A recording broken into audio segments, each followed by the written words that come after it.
Uno, dos, tres.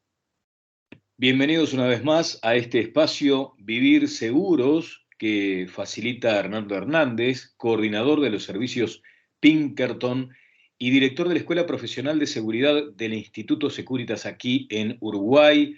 Vamos a hablar con Hernando de varios asuntos vinculados, obviamente, a un propósito que tiene este espacio, con un fuerte perfil en lo preventivo. Pero allí seguramente vamos a analizar o de pronto conocer la opinión de un experto como Hernando en esto de la inseguridad asociada al crimen organizado, esta inusitada violencia que se está viviendo en varias zonas de Montevideo, en particular en algunos barrios que en algún momento eran apacibles, tranquilos, y sin embargo ahora registran hechos digamos, reiterados de violencia y en la peor expresión que tiene esa violencia, que es el asesinato, los homicidios, y después la búsqueda de mayores medidas de seguridad a través de la incorporación de tecnología. O sea, ahí una vez más se abre la brecha entre quienes pueden muchas veces acceder a esos sistemas y las personas que muchas veces, por una cuestión también económica, quedan al margen, más allá de que también sería interesante hablar de la facilidad que se tiene actualmente para acceder a esos sistemas sin gastar mucho, como suele decirse. Y después otro aspecto, Hernando, que es la tendencia creciente a habitar en los conocidos como barrios privados, que tampoco, hay que decirlo, tampoco son burbujas blindadas, tienen sus riesgos, acá mismo en la región hay algunos casos, así que me gustaría hablar de todo esto contigo. Hernando, buen día, ¿cómo te va? Buen día, audiencia de Carmen, ¿qué tal? Bien, comenzamos con esto de la inseguridad que se va como derramando, es como una mancha de aceite que va ocupando algunos barrios. Allí está el asunto vinculado al crimen organizado. ¿Cómo estás si tuviera que pedirte una visión general de lo que está aconteciendo en estos últimos días? Dos comentarios al respecto. Una, siempre la vieja tendencia que lo hemos hablado a partidizar políticamente según uno esté en el gobierno o la oposición, si las cosas están bien o están mal, y siempre hemos tratado de ser profesionales periodísticamente de tu parte y como experto de seguridad de la mía. O sea que los comentarios reiteramos que son desde esos lugares. Desde esos lugares, si tuviera que hacer una mirada rápida, fenómeno narcotráfico en Uruguay, 2005-2006, liberación de 2000 y pico de presos, un entorno en Uruguay que coincidía con medidas fuertes en países del norte de Sudamérica, México, Colombia. ¿Qué ocurrió?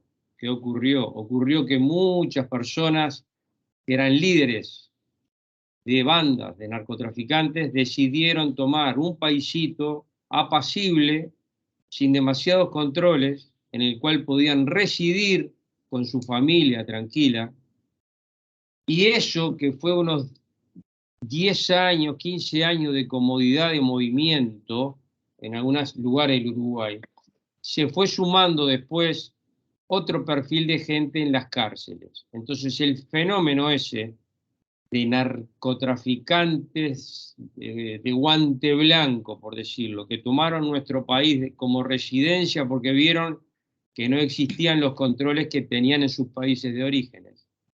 Y en las cárceles, a un nivel que tuvieron un nivel de preparación, el fenómeno del ataque, los robos de los cajeros, lo presenta muy claramente, de cuando entran a las cárceles, chilenos o mexicanos expertos en eso, pasaron un año tomando clase hasta que salieron a hacer eso. En el narcotráfico pasó algo similar. O sea, el narcotráfico en Uruguay tuvo 10, 15 años de moverse con cierta libertad, gente con cierto peso, que residía y algunos residen en nuestro país. Y el tema de las cárceles que sigue siendo el tema número uno. Entonces, lo que estamos viendo hoy, y está saliendo un poco a luz, es esos grupos que se afirmaron en el terreno, que tienen más poder, que tienen más horas de clase en las cárceles, que tienen más virulencia, que manejan más droga. Entonces el Estado que se está enfrentando a esos grupos está viendo que no es lo mismo enfrentarse a un rapiñero común que a una persona que está en esos grupos de narcotráfico. O sea que lo que estamos viendo no va a ser sencillo resolver a corto plazo, pero si tuviera que decir cuál es la medida que yo haría más rápida, necesitamos urgente una cárcel de máxima seguridad en la cual el Estado, la sociedad, sea la que establezca las reglas y que no sigan manejando el narcotráfico de las cárceles. Ese es el principal problema. Bien. Y como ciudadanos comunes y corrientes advertimos que hace ya bastante tiempo el delito, este tipo de crímenes aberrantes, no se da exclusivamente en un barrio. Hoy mencionábamos algunos, el caso más notorio es el de Peñarol, de gente de toda la vida obrera, trabajadora, y sin embargo ahora están impactados por estas circunstancias. Y allí es donde la gente siente como la necesidad de prevenirse y de buscar tecnología asociada a la mayor seguridad. Allí, ¿qué es lo aconsejable? Porque tampoco se trata de creer que porque uno incorpora una cámara de seguridad, en fin, está resolviendo el problema, Hernando. Bueno, en la charla anterior hablábamos, pero podemos dar algún concepto nuevamente, que es todo lo que es la inseguridad. Es algo objetivo, o sea, puedo medirlo en base a homicidios objetivamente, pero tiene dos variables que son subjetivas, que son el miedo, cómo percibo yo el miedo y cómo percibo yo la violencia. Claro. O sea, el tema del miedo es muy importante porque el miedo, según cómo me afecte, por eso comentábamos en la charla anterior que el miedo ya está bastante estudiado, qué cosas me dan miedo, o sea, lo desconocido, lo descontrolado, lo que yo no puedo controlar mi entorno. Esas cosas que me dan miedo inciden en mi posible respuesta que reduzca mi riesgo. O sea, que cuando yo vivo en Peñarol, en el barrio que viva, también es importante no perder la cordura y llegar a un miedo que me inhabilite. O sea, necesito tomar acciones. Yo no solo veo a Daniel Castro en Canal 4 dándome brillantes noticias de lo que puede pasar en la inseguridad. No soy, el ser humano tiene la posibilidad de incidir en bajar los riesgos. Y yo puedo bajar los riesgos y mis actitudes, bajo el perfil, intento que mis hijos no vayan a ciertas horas, que no vayan a lugares oscuros, pero particularmente prepararme psicológicamente para que si estoy enfrentado a una situación de ese tipo, logre ubicar un término medio entre mi respuesta innata y mi respuesta racional que no implique subir el nivel de Claro. riesgo. Claro, se ha dicho, Hernando, y lo conoces como experto en detalle, que Uruguay, afortunadamente para algunos delitos, no se presenta como el espacio más favorable. Estamos mencionando, por ejemplo, el caso de secuestros extorsivos, que son tan comunes o que fueron además tan frecuentes en otros momentos en otros países. Aquí, por una cuestión de dimensión, por una cuestión hasta si se quiere de escala geográfica, no resulta fácil cometer esos delitos. Sin embargo, también se advierte que de la misma manera que han crecido algunos delitos importantes, esto podría instalarse también en la agenda de la inseguridad. Y es allí donde, ante esto, algunos sectores de la población pretenden algo así como el refugio del barrio privado. En Uruguay ha crecido el fenómeno de los barrios privados, eh, y allí es donde uno advierte que la principal búsqueda, más allá del confort, de vivir de pronto en una zona distante del ruido típico de la capital, hay también una búsqueda de la seguridad. De hecho, hay barrios privados que cuentan con sus propios sistemas de seguridad. ¿Cómo estás analizando este fenómeno? Nuestra relación amor-odio, por decirlo, con Argentina, como buenos hermanos que somos, en el tema seguridad, implica que la historia nos muestra que siempre lo que ocurre allá, lamentablemente, ocurre acá a posteriori, con los cambios culturales que nos marcan la diferencia. Concretamente en los barrios privados, y como nuestra idea es prevenir, yo un poco me gustaría comentar algunas cosas que pasan allá que podrían pasar aquí. Y como nosotros, insisto, como seres humanos, podemos incidir en la realidad, no solo tomamos la realidad, cambiamos cosas, hay cosas que podemos hacer distintas. En el caso, ¿se escucha bien? Perfectamente. En el caso de los barrios privados, si tomara como Argentina, y con la salvedad del caso, pero digo, puede ser equiparable a lo que puede llegar a ocurrir aquí en Uruguay. Hay como 4 amenazas muy claves, o sea, en los barrios privados, el control se da en general en Argentina al propietario, pero no a las personas que vienen con él, porque la finalidad de esa persona es mantener su vida privada,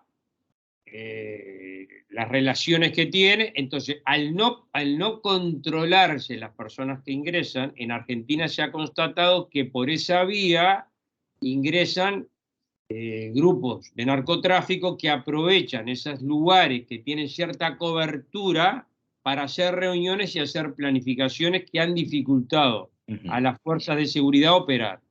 Sí. La otra amenaza que se da, muy clara, es en Argentina, e insisto, con las diferencias y pensando que puede ocurrir acá, es que concretamente una banda de narcotráfico alquila una propiedad en un barrio privado, de esa manera legaliza, legitima su presencia y logra acceder a las llaves, a las claves, a todo lo que tienen los propietarios, que tienen unos grandes sistemas de seguridad, pero permiten tener esas tarjetas con huellas. O sea, al tener el acceso a todo, les permite acceder a la inteligencia para seleccionar en general un par de propiedades.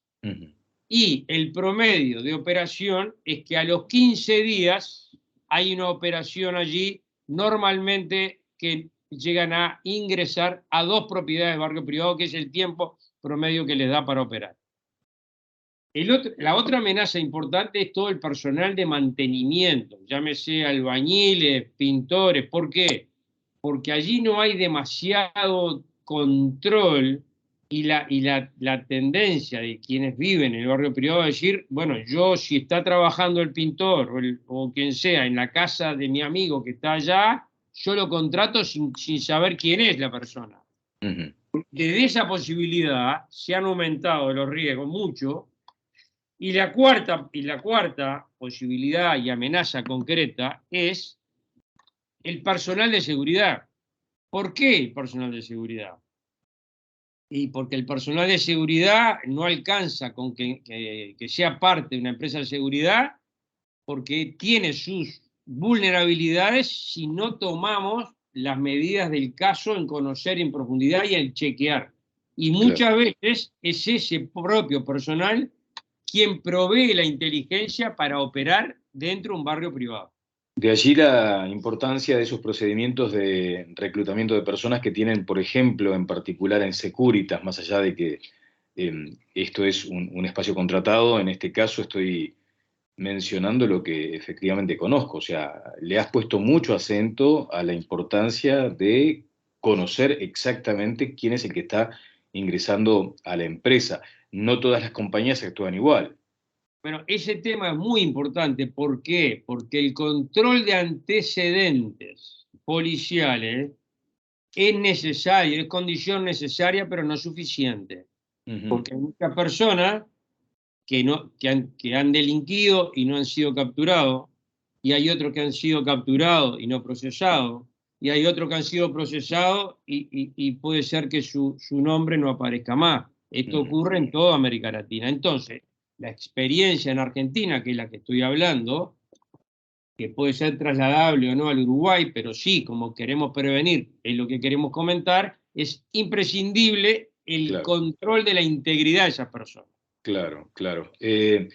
Sí, porque además hay como diferencias, ¿no? De pronto uno a veces tiene que tomar distancia de esa cuestión de estigmatizar al trabajador que se integra a la actividad de un country, como se dice allá, o de un barrio privado. O sea, no se trata de que simplemente porque aparezcas en una camioneta con la escalera y con herramientas de albañilería sea sospechoso de nada. Lo mismo un personal de seguridad, ¿no? Hay otro, claro, es obviamente, digamos, por repetir, ser pobre no es ser ladrón. vieja consigna del tema de seguridad. No hay una relación causal entre la pobreza y el delito. Salvo una persona que esté en condiciones de supervivencia, en el cual nuestro cerebro funciona de otra manera, superado esa instancia de supervivencia, la condición social, las necesidades, no son relación causal para cometer delitos. Pero Claro. el otro tema, Daniel, interesante, Sí, si tenemos que sí. hablar de Argentina, es qué ha pasado en Argentina y que puede venirse aquí. La falta de confianza en el sistema financiero de Argentina implica que en los barrios privados tienen mucho dinero y muchas cosas de valor en Argentina, porque no confían en el sistema. Claro. Entonces, hay un riesgo, no lo tengo claro, pero digo que puede ser, que muchos de esos argentinos que vienen al Uruguay mantengan ese hábito de conservar muchas cosas de valor en su casa, en un barrio privado, lo cual es un riesgo mayúsculo, porque el acceso de personas son fácilmente detectables, al hacerse inteligencia tienen un riesgo potencial. O sea, la recomendación clave es argentino o uruguayo, o quien sea que vive en un barrio privado crecientes en Uruguay, no es un lugar para guardar cosas de valor, porque eso es muy posible que se conozca. Claro. Bueno, con esa precisión que hacías, ¿no? Afortunadamente el sistema financiero uruguayo es fiable y en ese sentido es posible tener los valores a resguardo, digamos, en ese sistema. ¿Cuáles serían los comentarios finales, Hernando, tomando en cuenta que efectivamente estás trazando un diagnóstico de algo que está sucediendo en un país vecino, muy cercano, con costumbres, con hábitos además muy similares, muy parecidos? Pero ¿cuáles deberían ser aquellos consejos preventivos ante la evidencia de que, como lo decías al comienzo, muchas veces hay prácticas que se copian, ¿no? Bueno, en principio el control de las personas que ingresan a un barrio, en general la parte de los barrios privados, hay alguna comisión de seguridad que se encarga de eso. Digo, tienen que tener una mirada un poquito profesional de qué personas pueden ingresar, y ahí hay todo un código de reglamentación mutua, y si vamos a controlar a cualquier persona que entra o vamos a validar que cada propietario pueda ingresar a quien quiera, estamos asumiendo un riesgo. El hecho de control e integridad de cualquier tipo de personal es clave, incluyendo la seguridad, es clave. Hay ciertos controles cruzados de monitoreo de otro tipo de empresas que no sea la misma que brinda la seguridad, que también son importantes para tener un control cruzado de intereses. A nivel familiar, es lo que les decía, no guardar cosas de valor, y hay un tema extraído un poco del mundo empresarial de otro nivel, pero que se adapta, es siempre tener un cuarto de seguridad. O sea, necesitamos en nuestros domicilios tener un cuarto que tenga cerradura por dentro, que sea absolutamente difícil de entrar, en el cual tengamos un celular con batería solamente puesto allí, y que toda nuestra familia tengamos la instrucción necesaria que ante un caso de riesgo máximo, quedarnos encerrados ahí desde dentro teniendo una vía de comunicación. Eso en Argentina ha reducido muchísimo, o sea, las personas que toman esa medida preventiva. ¿Por qué? Porque tampoco es tanto tiempo que desea una banda estar dentro del barrio privado operando. Claro. Y si se esconde en el barrio, en ese cuarto de seguridad, eso reduce mucho riesgo. Y el otro, obvio, no tener valores y no ponerse a defender valores. En Argentina ha pasado caso el año pasado de gente que le han cortado los dedos.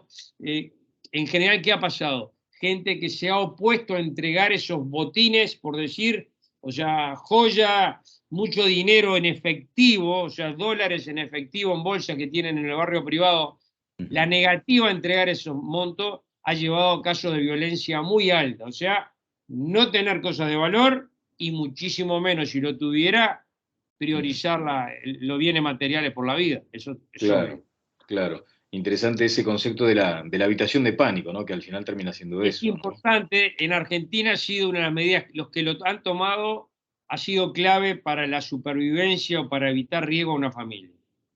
Bien, Hernando, muchas gracias como siempre por estos minutos y nos encontramos la semana próxima. El agradecido soy yo. Muy buena jornada para todos.